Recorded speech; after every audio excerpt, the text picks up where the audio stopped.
నమస్తే, welcome to ఒకటి. ప్రస్తుతం మనతో పాటు ప్రొఫెసర్ గాలి వినోద్ గారు ఉన్నారు. అసలు మాట్లాడదాం. అలా చెప్పండి, కొందరేమో ప్రవీణ్ పగడాల గారిది కొందరు హత్య అంటున్నారు, కొందరు ప్రమాదం జరిగింది అంటారు. మీ దృష్టిలో దీన్ని ఏ రకంగా చూస్తారు? నేను ఎప్పుడు కూడా చట్టాన్ని న్యాయాన్ని నమ్ముకున్న వ్యక్తిని. నేను దర్యాప్తు సంస్థల మీదనే ఆధారపడతా.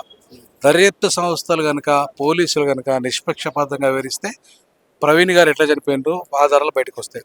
ఒకవేళ పోలీసులు కనుక రాజ్యం చెప్పినట్టు వింటే, లేదంటే ఇంకా మత సంస్థలు చెప్పినట్టు వింటే ఖచ్చితంగా వాస్తవాలు బయటికి రావు. అట్లాగే పోస్ట్ మార్టం రిపోర్ట్ కూడా నిష్పక్షపాతంగా వస్తే ఎట్లా ఆయన యాక్సిడెంట్లో చచ్చిపోయాడా, హత్య చేశారా అనేది వాస్తవాలు బయటకు వస్తాయి. సో కాబట్టి నేనేమంటున్నానంటే, పోలీసులారా మీరు పొలిటికల్ పార్టీలు ఉట్సైపోతాయి, వాళ్ళకు రాజకీయాలు అవసరం, కానీ మీకు చట్టం న్యాయం అవసరం. కాబట్టి మీరు నిష్పక్షపాతంగా దర్యాప్తు చేస్తే, అందులో దళిత హోమ్ మినిస్టర్ ఉంది, ఆమె ఆ మేడం దళితురాలు కాబట్టి బాధ్యత వహించాల్సింది ముందు ఆమె. కాబట్టి ప్రవీణ్ పగడాల కోట్లాది మంది క్రైస్తవుల ఆరాధ్య నాయకుడు, ఒక పాస్టర్. సో కాబట్టి ఆ సంఘటనని నిష్పక్షపాతంగా దర్యాప్తు చేస్తే వాస్తవాలు బయటకు వస్తాయి. ఒకవేళ యాక్సిడెంట్ చనిపోతే చెప్పండి, ఇది యాక్సిడెంట్, ఇది ఆధారం అని చెప్పండి, నో నో నో ప్రాబ్లం. లేదా హత్య జరిగిందంటే చెప్పండి, ఇవి ఆధారాలని. కాబట్టి ఏదో ఒకటి తేల్స్తే ఏంటంటే అక్కడ టెన్షన్ పోతుంది.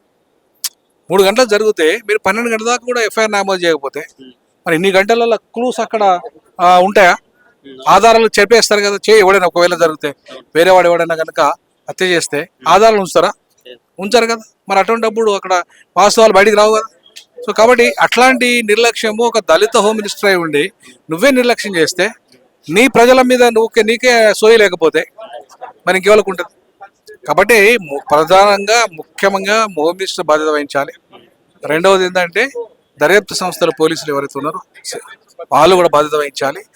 ఇమీడియట్లీ తగు విచారణ చేపట్టి న్యాయం జరిగే విధంగా చూడాలి. అంటే ఫేస్ పైన ఘాట్లు ఉన్నాయని చెప్తున్నారు, అలాగే ఒక చెక్క లాంటిది కొట్టినట్టుగా దానికి బ్లడ్ ఉందని చెప్పి ప్రచారం జరుగుతుంది, నిజమే? అదే మనం చెప్పలేము, పోలీసులే చెప్పాలి ఏదైనా. ఇప్పుడు ఎందుకంటే మనము ఎప్పుడు కూడా పోలీసుల మీదే ఆధారపడతాం. ఇప్పుడు నేనే కాదు, న్యాయ వ్యవస్థ కూడా పోలీసుల మీద ఆధారపడుతుంది. కాబట్టి దర్యాప్తు సంస్థలు అనేటివి నిష్పక్షపాతం. ఒకవేళ కర్ర ఉంది, ఆ కర్ర ఆయన కొట్టిందేనా, లేదా ఆయన ఒకవేళ పడితే కూడా ఒక కర్ర మీద పడితే కూడా కర్రకు కూడా రక్తం అంటుతుంది. సో కాబట్టి వీటి అన్నిటి కూడా విచారణలో తేలుతాయి, సీసీటీవీ కెమెరాలో తేలుతాయి.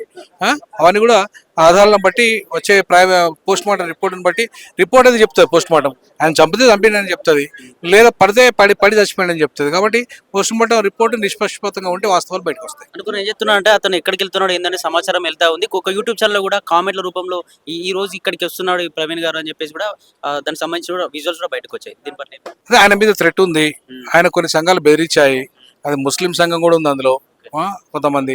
సో కాబట్టి ఎవరైనా ఆయన చెప్పి ఉండే అవకాశం కూడా ఉంది. సో అందుకే నేనేమంటున్నా, విచారణ అనేది ఏదైనా క్లియర్గా ఉంటే ఆయన యాక్సిడెంట్గా చచ్చిపోయాడా లేదా హత్య చేశారా అనేది విషయం బయటకు వస్తే దాన్ని బట్టి మనం ఏ రకంగా కార్యాచరణ ఉంటుంది అనేది. ఇప్పుడు న్యాయం చేస్తే పర్లేదు, న్యాయం చేయకపోతే ఈ సంఘాలన్నీ కూడా ఉద్యమ కార్యాచరణకి వెళ్ళిపోతాయని చెప్పేసి ప్రకటించాయి. సో కాబట్టి ఖచ్చితంగా వాటికి మేము మద్దతు ఇస్తాం.